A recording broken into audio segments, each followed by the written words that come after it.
then bear in mind that all the Arab states that are backing Bush are telling him now, after this is over, the next step is the occupied territories. You're on collision course now, fella. You're on collision course, and you have a problem. You have a problem. But it's not me who is your problem.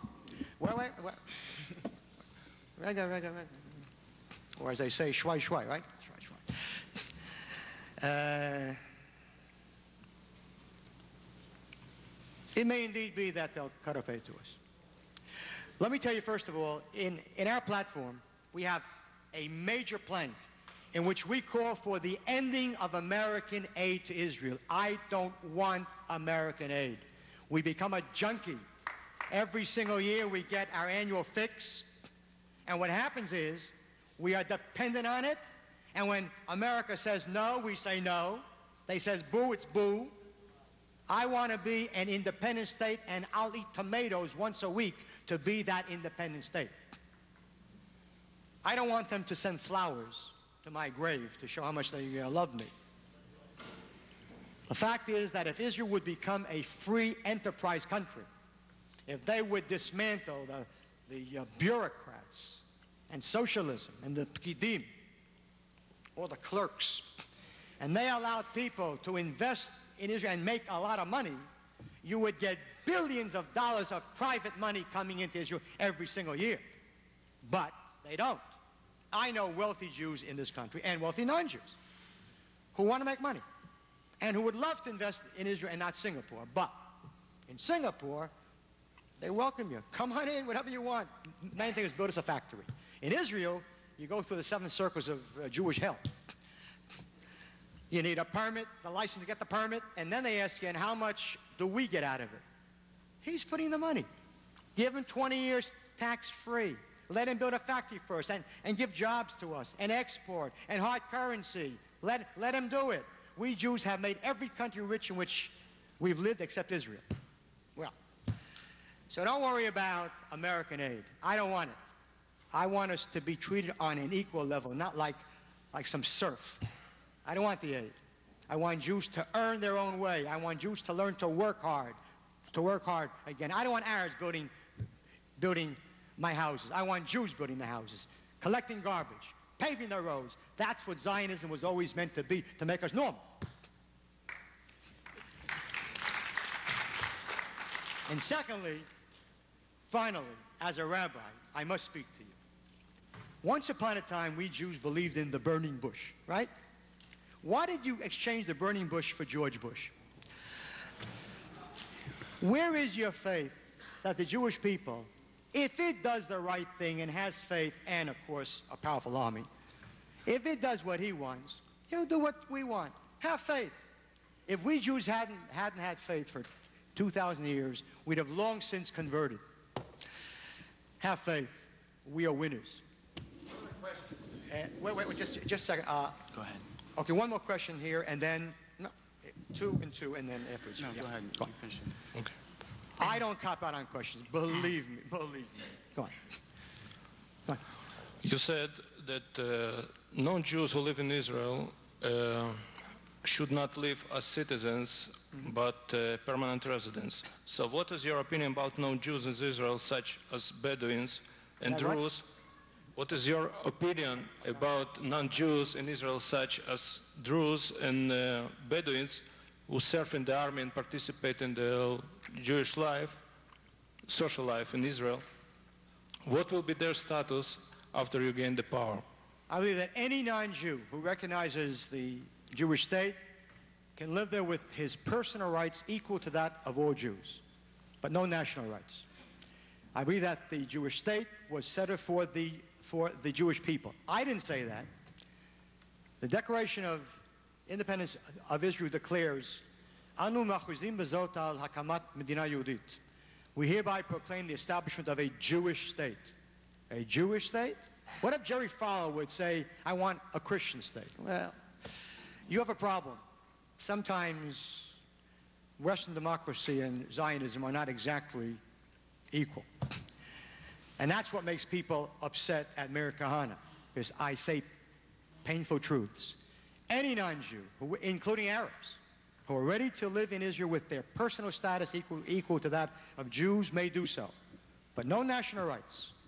The state of Israel was created for the Jewish people, and anyone who becomes Jewish has absolute rights. Any convert is as Jewish as Meir Kahane is. It isn't a racist concept, it's a religious concept. And it was always so. It was always so. So that's the question, that's my answer. Yes, sir. The United States I'm not is agree with the greatest democracy throughout modern civilization.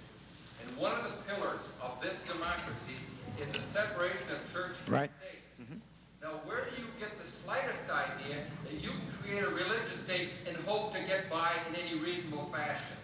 And why the United States is in bed with a religious state is beyond me. This is the beginnings of our problem. What the hell? There's no difference between the United States becoming a religious state or jumping in bed with them. The Israelis are leading us down the primrose pathway because we have denied and rejected the principle of separation of church and state. Therein lies the problem. Religion and state does not work. I want to know how come America jumps into bed with Arabia, which doesn't exactly separate church and state. They have those kind of defense mechanisms. We're not giving that kind of... Excuse me, sir. Sir. Wait a second. You spoke, and I was quiet because I'm basically polite and also moderate. Now, if you haven't finished, finish, and then tell me that's it, and then I'll speak, okay? Go on, finish. Good. Okay, finish. Good. Why did we jump into bed with Kuwait long before this incident happened? Did anyone ever tell you that Great Britain doesn't separate church and state? Well, if they haven't, he just did. Sweden doesn't separate church and state. Norway doesn't separate church and state. America is an exception in the Western world. Most states do not separate church and state, including Canada. So where do you come off telling me, where do I get off telling you? Trying to say that Sweden or Canada have the same kind of religious arrangement as Israel does. I did not say that, but you have now raised the... No, you're right. Israel has a different one. But you raised, first of all, the issue of separation of church and state, which I've dealt with. Now we come to Israel. The Jewish people, by definition, are both a religion and a nation. When a non-Jew wants to become Jewish, he isn't given some papers at some ministry. He goes to a rabbi and he converts through a process of Judaism, religion. In the Bible, it states, you're an Am Kadosh, a holy people. So we are a people, a nation, and yet at the same time, a holy people. A religio nation, if you will. So by definition of what the Jew is, that is what his state is. And Islam has precisely the same concept. Christianity may have it, in many, many cases doesn't have it.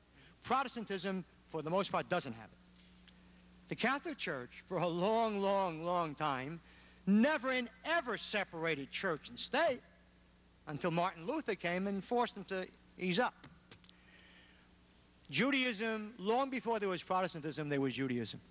And long before there was Islam, there was Judaism.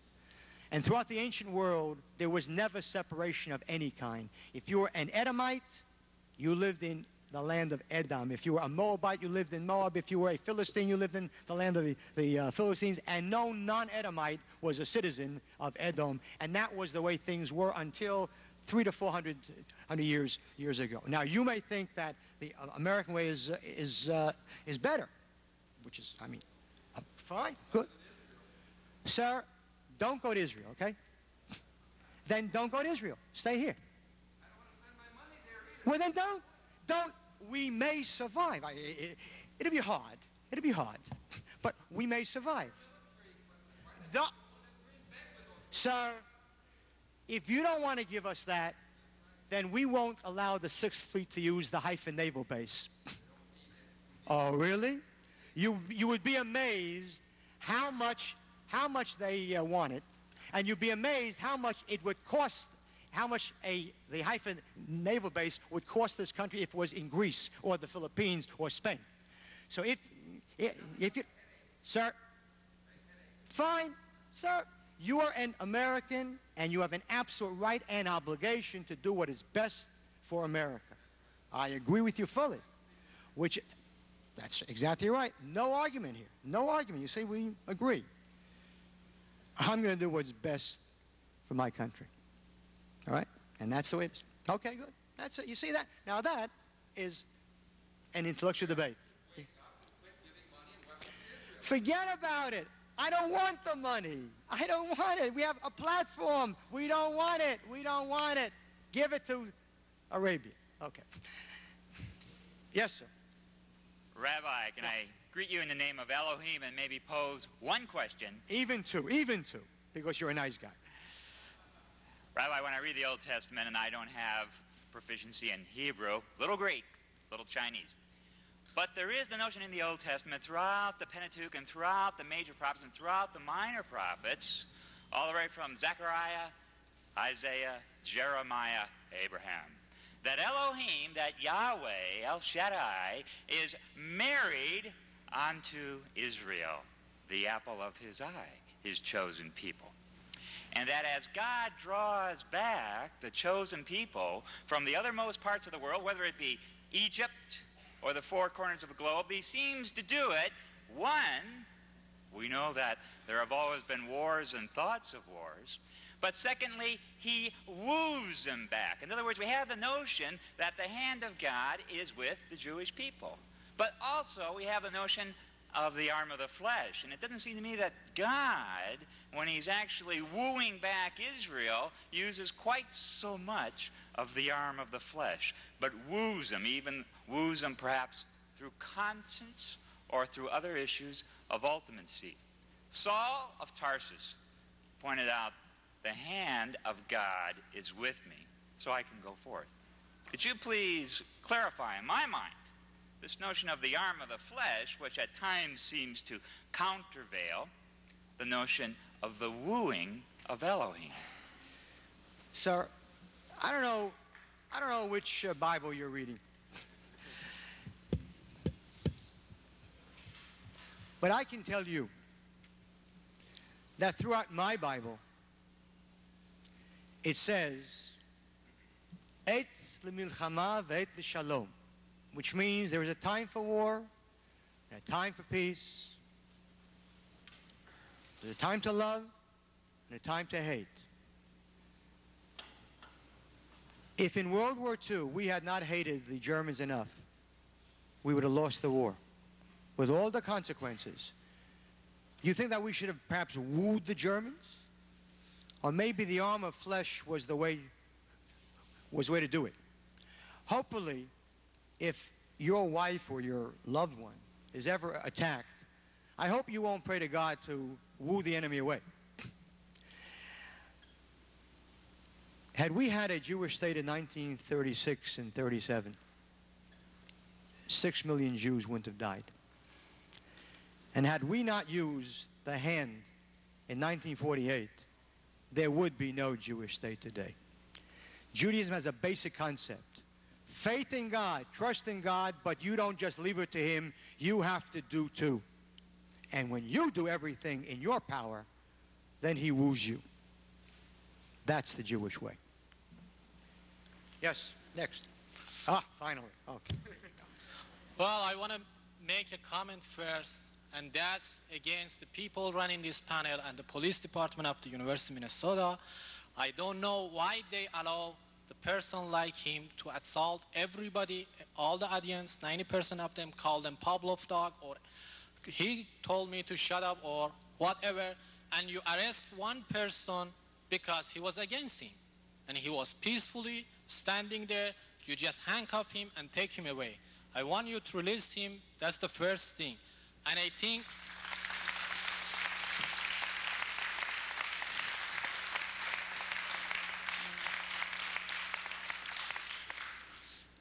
that's the first comment. and I'm happy to be here because it was excellent to see how the racist people defend themselves. And through all the